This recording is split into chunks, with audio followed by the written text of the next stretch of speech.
ಉಪಚುನಾವಣೆ ಹಿನ್ನೆಲೆಯಲ್ಲಿ ವಿಜಯಪುರ ನಗರದಲ್ಲಿ ಸಚಿವ ಎಂಬಿ ಪಾಟೀಲ್ ಹೇಳಿಕೆಯನ್ನ ನೀಡಿದ್ದಾರೆ. ಬಿವೈ ವಿಜೇಂದ್ರ ಅಧ್ಯಕ್ಷತೆಯಲ್ಲಿ ಚುನಾವಣೆ ನಡೆಯುತ್ತಿದೆ.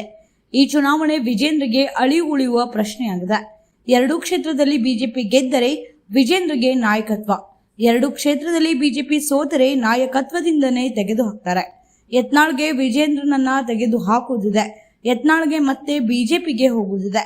ಅದಕ್ಕಾಗಿ ಪ್ರಚಾರಕ್ಕೆ ಬರುತ್ತಾರೆ.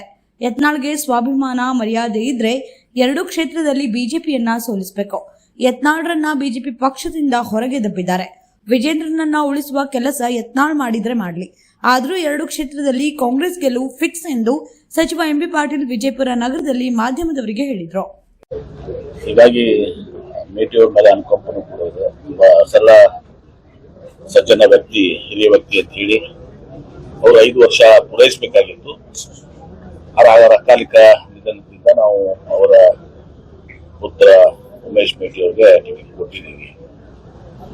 ಹೀಗಾಗಿ ನಾವು ನಿನ್ನೆ ಲಿಂಗಾಯತರಾಯ್ತು, ಅಲ್ಪಸಂಖ್ಯಾತರ ಹೋಗಿದ್ದೀವಿ, ಹಳ್ಳಿಯಲ್ಲಿ ಹೋಗಿದ್ದೀವಿ, ಬೇರೆ ಬೇರೆ ಸಮುದಾಯಗಳು ಕರ್ಕೊಂಡು ಹೋಗಿದ್ದೀವಿ.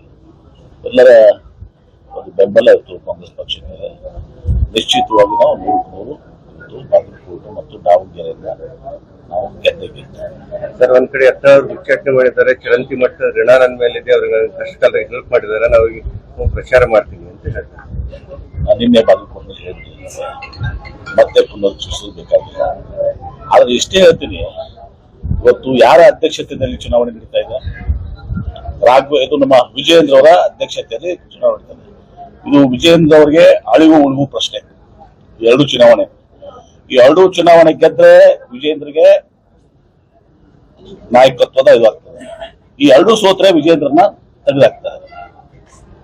ಈ ಯತ್ನಾಳ್ ಅವ್ರಿಗೆ ವಿಜಯೇಂದ್ರ ತೆಗೆಯೋದು ಅಥವಾ ವಿಜಯೇಂದ್ರನ ಬಳಸೋದು, ಕ್ರೆಡಿಟ್ ಯಾರಿಗೆ ಹೋಗ್ತದೆ? ಇದು ವಿಜೇಂದ್ರ ಅವ್ರಿಗೆ ಹೋಗ್ತದೆ. ಮತ್ತೆ ಇವರು ಒಂದ್ ಕಡೆ ಯಡಿಯೂರಪ್ಪ ಮಗ ವಿಜೇಂದ್ರ ಅಂತ ಹೇಳ್ತಾರೆ ಅಂದ್ರೆ, ಮತ್ತೆ ವಿಜೇಂದ್ರ ನೇತೃತ್ವ ಚುನಾವಣೆ ನಡೀತದೆ ಏನ್ರಿ? ಅವ್ರಿಗೆ ವಿಜೇಂದ್ರನ್ ತೆಗಿಬೇಕಾಗಿದೆ ಯತ್ನಾಳ್ ಅವ್ರಿಗೆ ಇದೊಂದು ಅವಕಾಶ. ಈ 2 ಸೋತ್ರೆ ವಿಜೇಂದ್ರನ್ ತೆಗಿತಾರೆ. ಮತ್ತೆ ವಿಜೇಂದ್ರ ಉಳಿಸೋ ಕೆಲಸ ಅವ್ರು ಮಾಡ್ತಿದ್ರೆ ಬಹುಶಃ ಅವ್ರಿಗೆ ಏನಾಗಿದೆ, ಯತ್ನಾಳ್ ಅವ್ರಿಗೆ ಪ್ರಚಾರ ಮಾಡಿ ಹಂಗೆ ಹಿಂಗೆ ಮಾಡ್ಕೊಂಡು ಮತ್ತೆ ವಾಪಸ್ ಬಿಜೆಪಿಗೆ ಹೋಗುವಂತ ಇದು. ಸುಮ್ಮನೆ ಮೇಲೆ ಅವ್ರಿಗೆಲ್ಲ ಮಾತಾಡ್ತಾರೆ, ಹಂಗೆ ಹಿಂಗೆ ಅದು ಅಂತೆಲ್ಲ ಹೇಳ್ತಾರೆ. ಏನು ಅದ್ರ ಒಳಗಡೆ ಇದೆಲ್ಲ ಚುನಾವಣೆ ಪ್ರಚಾರ ಮಾಡಿ, ನಾ ಪ್ರಚಾರ ಮಾಡಿದ್ನಿ, ನಾವು ವಾಪಸ್ ತಗೋರಿ ಅಂತೇಳಿ ಕೈ ಒಡ್ಡುವಂತ ಕೆಲಸ ಮಾಡ್ತಾ ಇದ್ದಾರೆ. ಸ್ವಾಭಿಮಾನ ಏನಾದ್ರು ಇದ್ರೆ ಮರ್ಯಾದೆ, ಯಾಕಂದ್ರೆ ಹೊರಗೆ ಹಾಕಿದಾರೆ, ದಬ್ಬಿದಾರೆ, ಎಕ್ಸ್ಪೆಲ್ ಮಾಡಿದಾರೆ. ಈಗ ಸ್ವಾಭಿಮಾನ ಮಾನ ಮರ್ಯಾದೆ ಇದ್ರೆ ಸೋಲಿಸಿ ತೋರಿಸ್ಬೇಕು ಅವ್ರಿಬ್ಬರನ್ನ. ಮತ್ತು ವಿಜೇಂದ್ರ ನೇತೃತ್ವದಲ್ಲಿ ಚುನಾವಣೆ ಮಾಡ್ತಾರಂದ್ರೆ ಅಥವಾ ವಿಜೇಂದ್ರ ಉಳಿಸೋ ಕೆಲಸ ಇವ್ರು ಮಾಡ್ತಾರಂದ್ರೆ ಮಾಡ್ಲಿ. ಇದಾಗಿನೂ ಕೂಡ ನಾವು ಗೆಲ್ತೀವಿ. ಯತ್ನಾಳ್ ಏನ್ ಮಾಡಿದ್ರು ನಾವು ಗೆಲ್ತೀವಿ. ಆದ್ರೆ ಯತ್ನಾಳ್ ಏನ್ ಮಾಡ್ತಾ ಇದಾರೆ, ಒಂದ್ ಕಡೆ ವಿಜೇಂದ್ರ ಯಡಿಯೂರಪ್ಪ ಅಂತ ಹೇಳ್ತಾರೆ. ವಿಜೇಂದ್ರ ಅಧ್ಯಕ್ಷ, ಈಗ ರಾಜ್ಯಾಧ್ಯಕ್ಷ, ಅವರ ನೇತೃತ್ವ ಚುನಾವಣೆ ನಡೀತದೆ. ಈ 2 ಚುನಾವಣೆ ಸೋತ್ರೆ ನಿಶ್ಚಿತವಾಗಿ ವಿಜೇಂದ್ರ ಚೇಂಜ್ ಆಗ್ತಾನೆ. ವಿಜೇಂದ್ರ ಚೇಂಜ್ ಆಗೋದು ಬೇಕಾಗಿದೆನೋ ಇಲ್ಲೋ ಅನ್ನೋದು ಅವ್ರು ಅರ್ಥ ಮಾಡ್ಕೊಳ್ಳಿ. ಇವ್ರ ಉದ್ದೇಶ ಏನಿದೆ, ಯತ್ನಾಳ್ ಅವ್ರದ್ದು ವಿಜೇಂದ್ರನ ಉಳಿಸ್ಬೇಕಂತ. ಮತ್ತೆ ಯಾಕೆ ಮಾತಾಡ್ತಾರೆ ಹೊರಗಡೆ ಸುಮ್ಮನೆ?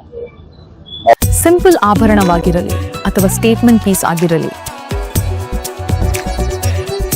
ಈಗ ಪರಿಚಯಿಸುತ್ತಿದ್ದೇವೆ.